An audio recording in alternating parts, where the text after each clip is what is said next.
people drop what we call in the field invitations. They're called suicidal invitation. Somebody will say things like, you know, like you said, or somebody will say words like, I'm tired of everything. So you ask someone, how are you? And they keep telling you they're tired, they're tired. Those are pointers. Somebody decides to start giving away their things, their very treasured things. They look at you and you see their bag on them, and they say, oh, you can have it.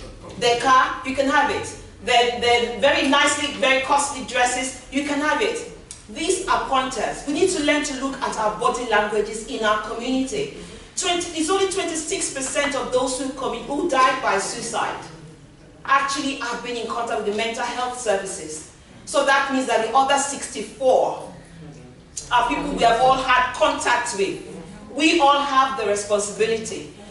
A lot of us hide, you know, we have the ostrich mentality and we just hide our heads under the sand and think that it's not in my household. You know, my children are fine, my uncle is fine, everybody is fine. But you never know who it would hit, that would hit somebody, that would hit somebody that you know. Let us be our brother's keeper. Once somebody changes in their normal disposition, find out.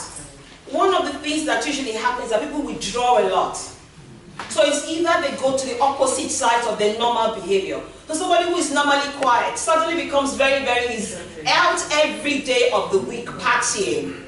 They become very, very risky. There was actually an update that I put up on Facebook. If you're on Facebook, please join our Facebook group. It's called the Nous. And it said there are 7 signs of depression that are not very, very common. One of it is risky sexual behavior. One of it is back pain. One of it is the fact that the person becomes very, what's it called now, with spending.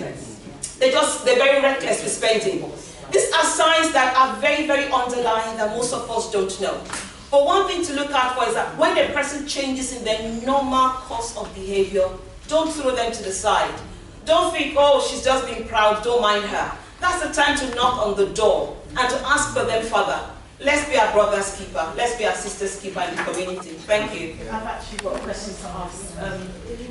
As a mental health practitioner, I work with people with depression and suicidal ideation that actually are in service already. But what if, my friend asked me the other day that he's got a friend that is really to themselves. He knows that they're depressed, and he knows that they've got suicidal ideation, but he doesn't know what to do about it.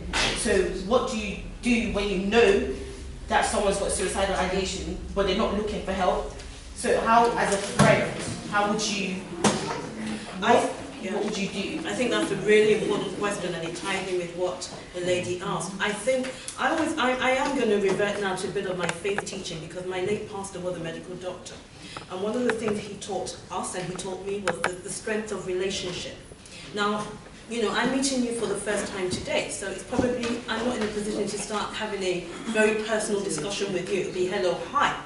But if you know that somebody is depressed, I think you have to do a quick judgment call about, are you the one who can have that conversation with them about, I think you're depressed, I think you need to look for help. And if you think you're not the person, you need to quickly start thinking about who can have that conversation. So for example, if I was depressed, the people that you could approach would be my daughters or my sisters. And they would be able, you would have that conversation with them, and they would be the ones to come to me and say, look, Shade, I think you need some help. Shade, let me go with you to the GP. Shade, I think you need to present yourself to mental health services or to a counsellor, whatever. So I think it's about, A, identifying that there's a problem, and I went through a list of things that you can use to identify, which Lade just recapped. But secondly, it's about supporting somebody to get help. And it might be you who does the supporting, or it might be looking for somebody else who is better placed. So I found myself on a Saturday morning going with, I can think of a case of last year where I went with somebody's daughter to go and approach her mother about the fact that she had problems. And I just went there to provide the moral support so the daughter could start having that conversation with her mom about, Mom, there is a problem, and Mom, you need to have help. I'm going a bit further down the line when Mom didn't want help. Because I work in mental health services, I was kind of behind the scenes supporting the young woman to access services to get the help that she needed. Thank you for that.